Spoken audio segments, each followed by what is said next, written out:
Education TV. The first pure educational television in Nigeria. Good day, viewers at home. Welcome to Edu TV Nigeria. And today, on the aspect of the use of English. On the aspect of the use of English, we'll be dealing with LEXIS and structure. But our subtopic today is the English clause. Welcome once again. Alright, what is the English clause? The clause is a group of words that have the subject and the verb in a sentence. That is when we talk about the English clause. We are talking about the subject and the verb in the clause. Now, in English, the English grammar is in steps. That is, we have the first step, we have the second step. What makes up the second step is the first step. Now, we have the grammatical rank scale. So we have the word, the phrase, the clause, and the sentence. The word makes the phrase makes up this clause, the clause makes up the sentence. Alright, now if I have a sentence like this, Mr. Ade is around the classroom, which is behind the principal office. You agree with me that I am making a complete sense by my statement. That is, I've been able to pass an information to you. That is what a sentence is. A sentence makes a complete meaning. And I've been able to talk to you and to communicate with you even during my introduction. That means I've been making a sentence and I've been making complete meaning. Now, when I talk about what makes up the sentence, you can see that after the sentence is the clause. Under the sentence, Mr. Ade is around the classroom. Mr. Ade is around, which is behind the principal office.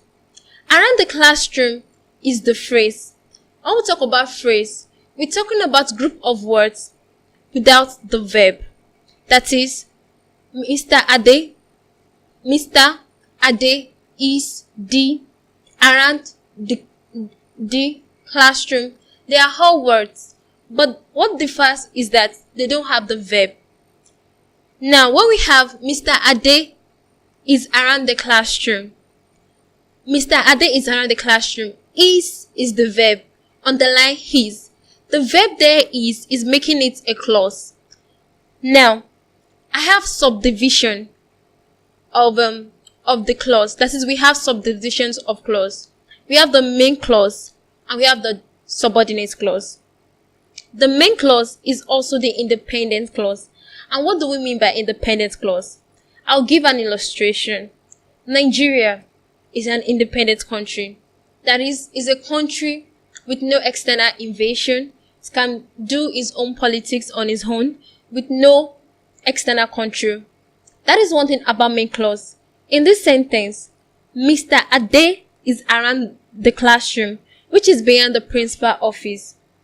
Mr. Ade is around the classroom is the main clause because it's making a complete sentence.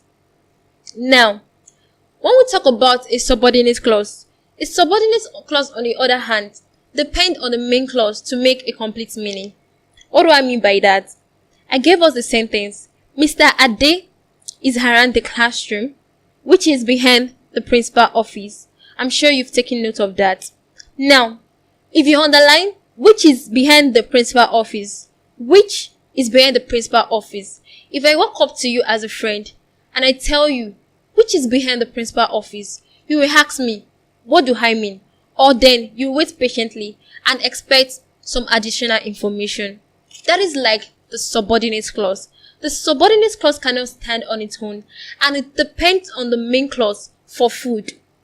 It's like it's having a symbiotic relationship with the main clause, but it's depending on the main clause. Alright, let's continue. So, I'm telling you that what actually joins a subordinate clause to a main clause in a sentence, it's what we call subordinate or subordinating conjunction. Examples of subordinating conjunction or subordinates are, which, how, that, whose, as many as possible, though. Now, what are those subordinate clauses? What are subordinate clauses? Another divisions that we'll be looking at are subordinate clause, and those are the key aspects which they ask in exam, especially JAMB examination. The first one is the noun clause. From your understanding of what noun is, fine. In primary school, we say noun is the name of any person, animal, place, or thing. Everybody understand that. But when we talk about the function of noun in a sentence, the noun function as either the subject or the object of a sentence. Now, when we come to the aspect of noun clause, we're talking about clauses that have verb and the function as subject and the function as object of the sentence, and also numerous functions of noun.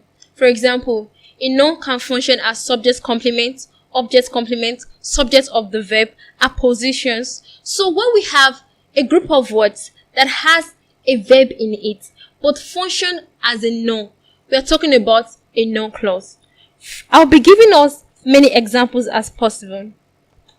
I would not remember what he told me. I would not remember what he told me. Now, on the other hand, I can say, I will not remember it. I will not remember it. The subject and the object of the sentence is I and it.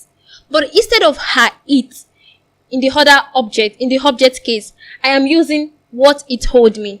If you underline what he told me in the sentence, what he told me is having a verb, which is making it a clause. Now, what he told me there is functioning as the object of the sentence. That is what we call nominal clause or the noun clause. Alright, another example is what I will give you. Fred dreamed a dream. If I say Fred dreamed a dream, alright, you say, okay, Fred dreamed a dream. You can understand what I've said and you'll be like, Fred is the subject, the dream is the object. But if I come again and I say, Fred dreamed that he was traveling to the moon. Fred dreamed that he was traveling to the moon. Now, in the case of that he dreamed a dream, I'm using what he dreamt about, that he was traveling to the moon. That he was traveling to the moon is the subordinate clause and is a nominal subordinate clause because it is functioning as the object of the sentence there. That is what we call noun clause. That is, it functions as what? As the subject, the object, and numerous functions of what? Of the noun. Other examples are, Uche wanted to know where we would go. Uche wanted to know where we would go. Now, I've talked about the object position. Let's go to the subject position. That I am a student makes me happy. That I am a student makes me happy. I can avoid say it makes me happy. You cannot ask me what makes me happy. I can tell you that I'm a student makes me happy. That I am a student underline. That I'm a student underline. I'm there in that I'm a student makes the sentence, that is the group of words there, a clause. And as such, that I am a student is functioning as the subject of the sentence, because if you classify that to the sentence pattern, you have XP, OA. That is, that I'm a student as the subject makes as the predicate or the verb, me the object, and happy the adjective. So let's continue. So it is functioning as the subject that I'm a student, and it makes it a noun clause. Where we position him has encouraged us. Where we position him has encouraged us. Where we position him is the subject of the sentence, and so it is a noun clause. So don't be afraid when you are given a question in the exam and they underline something. Just think about it. Is this sentence functioning as the noun? Alright, it is functioning as a noun. Is it in the subject case or in the object case? Now, let's go to the second one, which is the adjectival clause or the relative clause. What differs or the main difference is that take your mind back to what adjective does in a sentence. An adjective gives us additional information about a noun. My cat is happy. My cat is happy. I'm telling you an additional information about my cat. Or I'm telling you about my cat. Happy there is an what? Is an adjective. So one thing about an adjectival clause is that it tells us more about a noun. So in a sentence, if you see a sentence like this, the girl who is the headmistress' daughter is around. The girl who is the headmistress' daughter is around. Underline who is the headmistress' daughter. Now, if I say the girl is around, I am making sense, right? The girl is around. But I have splitted that the girl is around with who is the headmistress' daughter. Now, if I tell you the girl is around, you will understand me. You can ask me which girl. Now, I will give you an additional information and I will tell you more about the noun. So, an adjectival clause, who is the headmistress' daughter, is telling us more about what? The noun, the girl. Do you understand? So, that is what an adjectival clause does. Let's give more examples. Have you found the man whose bag got lost? Now, there may be many men there, but have you found that particular man whose bag was lost? So, whose bag was lost is the word adjectival clause in the sentence. The subordinate used in the adjectival clause is also what is used in the noun clause. Now, don't get confused. The subordinate used in the adjectival clause is what is used in the noun clause. They are all relative pronouns. I gave you I told you before that what differentiates a main clause with a subordinate clause is that a subordinate clause is joined with a main clause with a subordinate or subordinating conjunction. Now, in the case of adjectival clause and nominal clause, we have relative pronouns. And relative pronouns are the subordinates that are used to join the main clause with a subordinate clause. Examples are how, when, we have what, we have whose, we have who, we have whom, we have that. But the difference is that the function. So when you see a sentence that you are feeling this subordinate is that, and it could be adjectival clause, think about it in this way. What is the function of that subordinate in that sentence? For example, an adjectival clause will always tell us more about the noun, and a nominal clause will always tell us this is the subject and this is the object. So when you're able to clarify yourself, then you can go for the right option. The third one I'll be talking about is the adverbial clause. Adverbial clause, zero your mind back to what an adverb does. An adverb tells us more about the verb, the adjective, and other adverb in a sentence. Now, when we come to the knowledge of adverbial clause, it's just a group of words with a verb or a subject, and then it is functioning as an adverb. Now, what is the function of an adverb in a sentence? An adverb talks about how, to what degree, when, where. So that is why we had adverb of condition, adverb of place, adverb of time, adverb of degree, adverb of reason, and adverb of manner. So in the case of adverbial clause, that is, we are having subordinates also. But in this case, we'll be having time subordinate, place subordinate, condition subordinate, degree subordinate, purpose subordinate, reason subordinate, and manner subordinate. If I say, the girl ran quickly, quickly there is telling me how she ran. If I say she ran, of course, she ran. But if I say she ran slowly, then you can think back that she's walking or running smoothly or slowly. But if I say quickly, you can imagine the speed she ran. So, an adverb will always tell us more about what? the verb.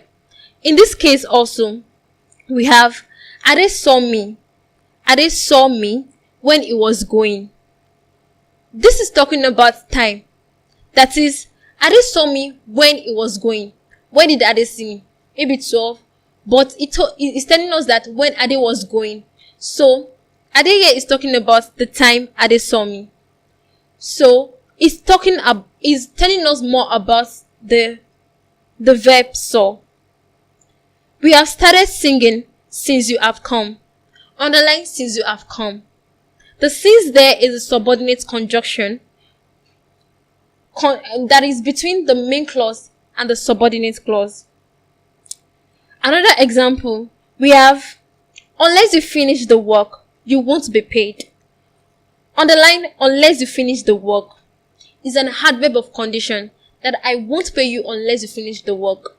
So it's telling us more about the verb you won't be paid.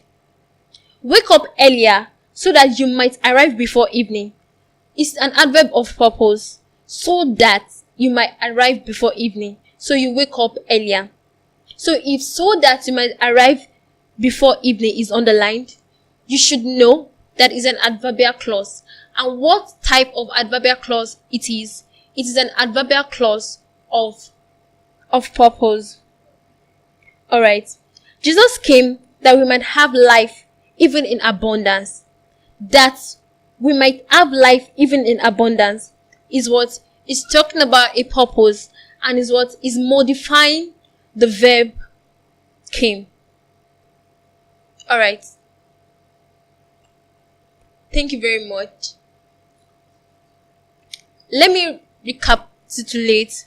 The first thing is that we'll talk about the clause. And I gave you the division of the clause structure. Now, you should have the formula at the back of your mind. Then when we talk about clause, we are talking about a group of words with what? The finite verb. Now, when we come to what the subdivisions, we have the main clause, we have the subordinate clause. A main clause is like a tree standing. The subordinate clause is like a man resting on the tree. And is resting on the tree maybe with his head.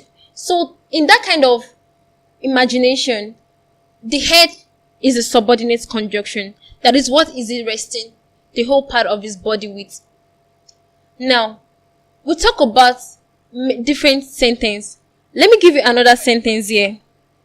Another sentence which I will give you is, I love the man when he smiles. I love the man when he smiles. Let's underline, I love the man. If I tell you I love the man, you'll be like, okay, it's good.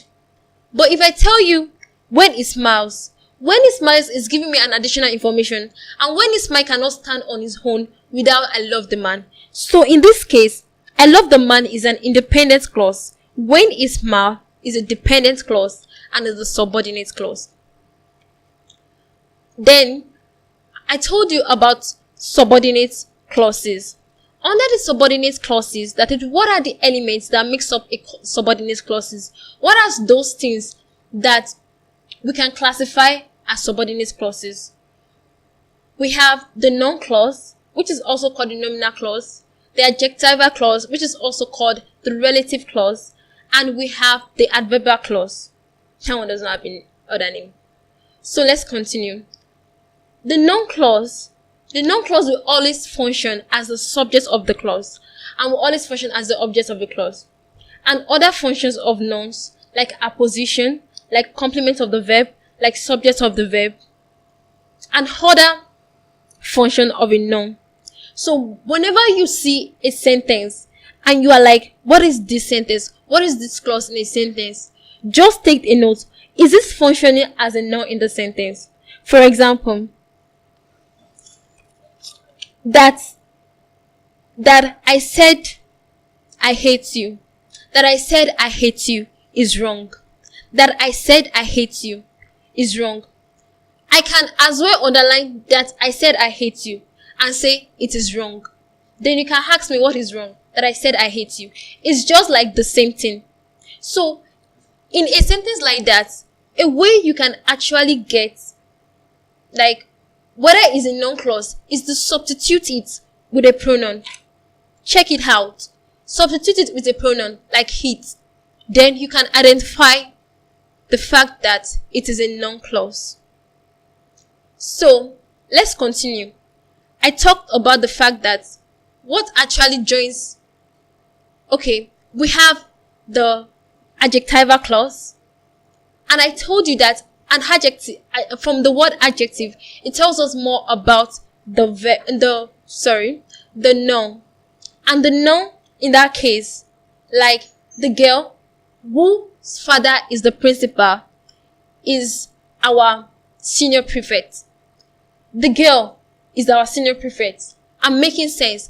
But telling you more about the girl whose father is the principal or something is what an adjectival clause. And I told you that an adverbial clause, on the other hand, tells us more about the verb in a sentence.